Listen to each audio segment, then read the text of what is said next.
Bangladesh cricket নিয়ে আলোচনা করতে চাই।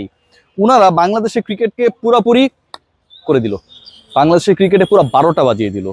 উনারা বাংলাদেশ ক্রিকেট বোর্ডে আসার পর থেকে স্পেশালি উনি এমন একটা সিচুয়েশন তৈরি করেছেন যেখানটায় তার মেইন টার্গেটটাই হচ্ছে কিভাবে বাংলাদেশ ক্রিকেট বোর্ডের চেয়ারে আরো 4-5 বছর থাকা যায়, কিভাবে এখানটায় আরো আর্থিক দুর্নীতি অনিয়ম করা যায়, কিভাবে সবার চোখে ফাঁকি দিয়ে এনলিস্টেড কোম্পানির বাইরে টেন্ডার দিয়ে অন্য কোম্পানিকে দিয়ে বিপিএল এর মতো বিশাল কর্মযজ্ঞে অবৈধভাবে অনিয়মতান্ত্রিকভাবে কাজ পছন্দের লোককে দেয়া যায়।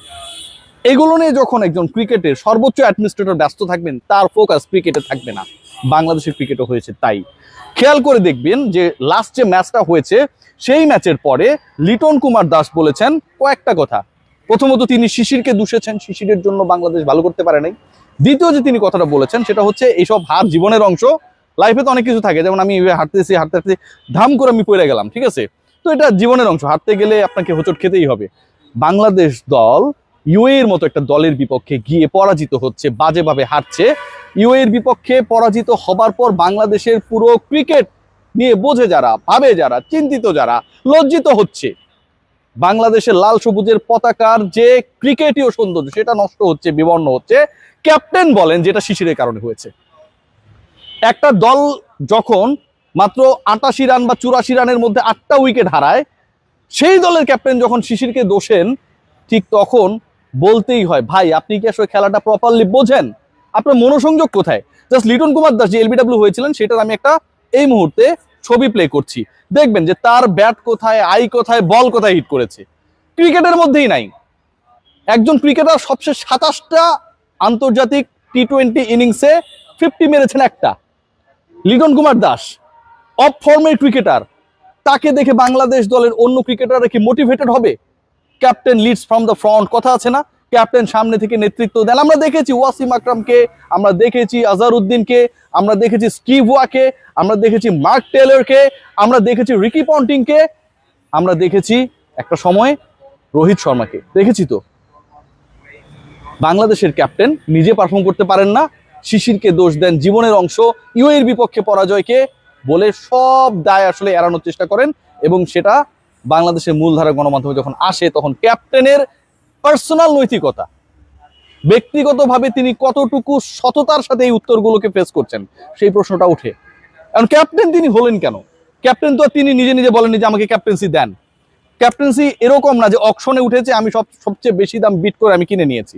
বাংলাদেশ ক্রিকেট বোর্ডের প্রেসিডেন্ট ফারুক আহমেদ লিটন কুমার দাসকে ক্যাপ্টেন বানাবেন, লিটন কুমার দাসকে ক্যাপ্টেন বানাবেন। একজন ফ্লপ ক্রিকেটারকে যার স্কোয়াডে বা 11-এ থাকার যোগ্যতা নেই, তাকে যখন দলের সর্বাধিনায়ক বানানো হয় সেই দল ভাই খারাপ করবে, সেই দল খারাপ করবে। ফারুক আহমেদের চিন্তা তো আর ক্রিকেট নিয়ে না। একবার ভেবে দেখুন যে একটা দল বানানো হয়েছে, সেই দলের মিডল অর্ডার বলে কোনো কিছু নেই। পাকিস্তানের বিপক্ষে যে দলটা খেলবে সেই দল 16 সদস্য থেকে 15 সদস্য হয়ে গেছে। নাহিদ রানা তার নাম সেখান থেকে সরিয়ে নিয়েছেন, ভালো কথা, 15 জন যাবেন। ধরুন সেখানটা তাওহিদ হৃদয় কোনো কারণে আউট অফ ফর্ম হলেন, 3 ম্যাচের 3টাতে ভালো করতে পারলেন না, অথবা ইনজুরিতে পড়লেন। বাংলাদেশের মিডল অর্ডার ব্যাটসম্যান কে? বাংলাদেশ থেকে সরাসরি পাকিস্তানে তো কোনো ফ্লাইটও যায় না রে ভাই, দুবাই হয়ে যাওয়া লাগে। আপনি কাকে খেলাবেন? আপনার কোনো মিডল অর্ডার বলে কোনো কিছু নেই, আপনার কোনো বিকল্প নেই। নাম্বার 5-এ ব্যাট করছেন যিনি, তিনি আবার ভাইস ক্যাপ্টেন শাক মেহেদী। শাক মেহেদীকে আপনি ভাইস ক্যাপ্টেন বানিয়েছেন, এবং শাক মেহেদী এর আগে কখনো নাম্বার 5-এ এই সিরিজের আগে ব্যাট করেন নাই। এই যে শাক মেহেদীকে আপনি ভাইস ক্যাপ্টেন বানালেন, সেটা কিসের ভিত্তিতে বানালেন আপনি ভাই? তিনি পুরোপুরি একটা সিরিজে ফ্লপ। নাম্বার 5-এ আপনি কাকে খেলাবেন? যিনি ধরে খেলতে পারবেন, পেটাতে পারবেন, দলের রান এক্সিলারেট করতে পারবেন, বড় টার্গেট যদি থাকে সেটাকে চেজ করতে পারবেন। যেমনটা ইউএই যাদের বিপক্ষে আপনি হেরেছেন, হেরে শিশিরকে দায় দিয়েছেন, সেই দলে আসিফকে খেলায় না। গতকালকেও কিন্তু আনবিটেন থেকে খেলাটা শেষ করেছেন। 3 উইকেট যাবার পর তিনি যখন নেমেছেন 50-এর কাছাকাছি একটা ইনিংস খেলেছেন, কখনো মনে হয়েছে তিনি শেখি? আর শাক মেহেদী সবসময় শেখি থাকেন। খেয়াল করে দেখুন এই শাক মেহেদী তিনি টি20-তে ব্যাট করেন 98 স্ট্রাইক রেটে, 98 স্ট্রাইক রেটের একজন ক্রিকেটারকে আপনি নাম্বার 5 বানিয়ে দিয়েছেন। তার এভারেজ কত আপনারা জানেন? মাত্র 12। বাংলাদেশ দল এরকম দল সিলেকশন করে। যখন আপনি এই প্রশ্নটা করবেন ফারুক আহমেদকে যে আপনার দলে কেন কোনো মিডল অর্ডারে ব্যাকআপ নেই, শাক মেহেদী কেন নাম্বার 5, সে উত্তরে তিনি বলবেন দেখুন আমি তো আসলে সিলেকশনে কোনো মাথা ঘামাই না, এটা সিলেক্টরদের কাজ। এই উত্তরটা তিনি দেবেন, অথচ ফাইনাল সিগনেচারটা তিনি করেন যিনি একসময় চিফ সিলেক্টর ছিলেন।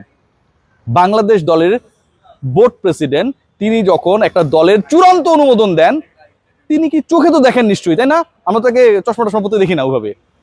তিনি কি একবারও ভাবলেন না, দেখলেন না, চিন্তা করলেন না, এই ইনপুটটা দেওয়া প্রয়োজন মনে করলেন না যে আমার মিডল অর্ডারে কে? করেন নাই। কারণ তিনি মনে করেছেন লিপু ভাই তো ক্রিক ইনফোর স্কোর কার্ড দেখে দলটা বানাইছে, এটাই ঠিক আছে, ঠিক আছে। এবং এখানকার সবচেয়ে ম্যাসাকারটা হচ্ছে হান্নান সরকার নাই, যিনি সবচেয়ে বেশি এখানটায় কাজ করতেন, তিনি নাই। এখানে না আছে মেহেদী হাসান মিরাজ, না আছে মাহিদুল ইসলাম অঙ্কন, শাক মেহেদী আমার নাম্বার 5। প্রধান নির্বাচক দল দিয়েছে, বিসিবি প্রধান সেটা নিয়ে কোনো ধরনের পার্সোনাল অ্যানালিসিস করার চিন্তাও করেন নাই। তার চিন্তা তো অন্যদিকে। ওই যে বললাম, সবকিছুই মিস্টেক হয়, সবকিছু অন্যরা সহযোগিতা করে না, সে কারণে হয়। ভাই অন্যরা আপনাদের সহযোগিতা করলো না, মানলাম। এই অন্যরা সহযোগিতা না করার জন্য কি আপনি একজন হত্যা মামলার আসামিকে বাংলাদেশ ক্রিকেট বোর্ডের অফিসিয়াল বানিয়ে রেডিসন ব্লুতে 5 স্টার হোটেলে আপনি যে ফ্লোরে থাকেন সেই ফ্লোরে বিসিবির ভাড়া, বিসিবির টাকা রাখবেন? এটা কেমনে হইলো কোন তো? কেউ তো আপনাদের সহযোগিতা করেন, এটা কেমনে পসিবল হইলো? ওই লোক তো আপনার নারায়ণগঞ্জের লোক, আপনার পরিচিত লোক। মানুষের অসহযোগিতার পরেও আপনি এই কামটা করে ফেলছেন, ভাবা যায়। হত্যা মামলার আসামি আপনার ট্যুর পার্টনার, এরপরে আপনি খালিদ মহিউদ্দিনের টকশোতে গিয়ে বলেন যে আমি মনে করি, আমি বিশ্বাস করি তার কোনো রাজনৈতিক ইনভলভমেন্ট নাই। তার মানে তো আপনি সরকারকে চ্যালেঞ্জ করলেন, কারণ সরকার থেকে জেলে ঢুকিয়ে রেখেছে, তার বিচার প্রক্রিয়ার মধ্যে রয়েছে, আর আপনি বলছেন সে আপনার জানা মতো ভালো মানুষ। তার মানে কি ফারুক আহমেদ, আপনি তো ডক্টর ইউনূসের সরকারকে চ্যালেঞ্জ করলেন, আইন এবং স্বরাষ্ট্র মন্ত্রণালয়কে চ্যালেঞ্জ করলেন না? যদি না করে থাকেন তাহলে এটা নিয়ে আপনি একদিন আমার সাথে ডিসকাশন করতে পারেন, আমি আসি, রেডি আছি। খেয়াল করে দেখেন, শেখ মেহেদী আমার নাম্বার 5, লিটন কুমার দাস ওপেনার নাকি নাম্বার 3, সেটা নিয়ে হচ্ছে বিশাল টেনশন। লিপু ভাই বলে ও নাম্বার 3 তে ব্যাট করবে, আমরা দেখলাম সেকেন্ড ম্যাচে হচ্ছে তিনি ওপেনার হয়ে গেলেন। বিকল্প ওপেনার নিয়ে যাওয়া হয়েছে একজনকে, সৌম্য সরকার। আপনি যদি একজন ওপেনারকে বসাবেনি, পারভেজ হোসেন ইমনকে বসাবেনি, আপনি তো তার পরিবর্তে ডেফিনেটলি একজন ওপেনারকেই খেলাবেন। আপনি খেলালেন নাজমুল হোসেন শান্ত। মন খারাপ করবে শান্ত, কারণ ও তো ক্যাপ্টেন্সি ছাড়ছে বলে হচ্ছে লিটন কুমার দাস ক্যাপ্টেন হয়ে গেছে, তো মন খারাপ করানো যাবে না। শাক মেহেদী, নাজমুল শান্ত, ফারুক আহমেদ, কি একটা অবস্থা ভাই, কি একটা অবস্থা। এই দল নিয়ে কেউ কোনো চিন্তা করে না, যার যা মন চাই এরকম করে বানাইতেছে। ক্লে দিয়ে খেলে। আমার মেয়ে আছে, আমার পিচ্চি মেয়ে, ঠিক আছে, আমার বলে আব্বি তুমি আমার জন্য কে নিয়ে আসবা, ওই লয়ের উচ্চারণটা পারে না, তো আমি কে নিয়ে যাই তার জন্য। সে অনেক সময় ঘর বানায়, বাড়ি বানায়, পাখি বানায়, মাছ বানায়, পতাকা বানায়, অনেক কিছু বানায়। বাংলাদেশ জাতীয় দলটা যেন হচ্ছে শিশুদের খেলার ক্লে, যখন যা মন চায় এরা তাই করে, কোনো কিছু বলার নাই। ভেঙে গেলে বলবে ঠিক আছে তোমাকে আরেকটা কিনে দেবো, তুমি কালকে আবার বানাবে। ফাইজলামি করেন আপনারা ভাই, আপনারা ফাইজলামি করেন। বাংলাদেশে ক্রিকেট নিয়ে আপনারা যে যা করছেন, যেভাবে ছোট করছেন, যেভাবে আপনারা একটা অদ্ভুত খেলায় মেতেছেন, পুরো জাতির উচিত আসলে এদেরকে বিচারে কাঠগড়ায় দাঁড় করানো। পুরো জাতির উচিত। কত আবেগের জায়গা এখানে, কোনো এনসিপি, জাতীয় পার্টি, আওয়ামী লীগ, বিএনপি, জামাতি ইসলামী, কোনো ডিভাইডেশন নেই। এই জাতীয় দলটার অবস্থাটা কোথায় গিয়ে ঠেকেছে? সাকিব আল হাসান নাই আমি মানলাম, কিন্তু যারা আছে তাদেরকে নিয়ে যে ধরনের পলিটিক্স হয় এখানটায়, এটার উত্তর কে দেবে? একটা দলে কোনো মিডল অর্ডার নেই, একটা দলে বিকল্প ওপেনার, ওপেনিং এ যিনি খেলেন তাকে ড্রপ করলে তিনি চান্স পান না। একটা দলের ক্যাপ্টেন এমন একজন যিনি 27টা ইনিংসে মাত্র একটা 50 করেছেন। একটা দলের ক্যাপ্টেন এমন ভাবে শট খেলেন, বল একদিকে, ব্যাট আরেকদিকে, চোখ আরেকদিকে, তাকে আপনি খেলাবেন এমার্জিং এর বিপক্ষে, এ টিমের বিপক্ষে। সেই মানুষকে আপনি দিয়েছেন জাতীয় দলের ক্যাপ্টেন্সির দায়িত্ব।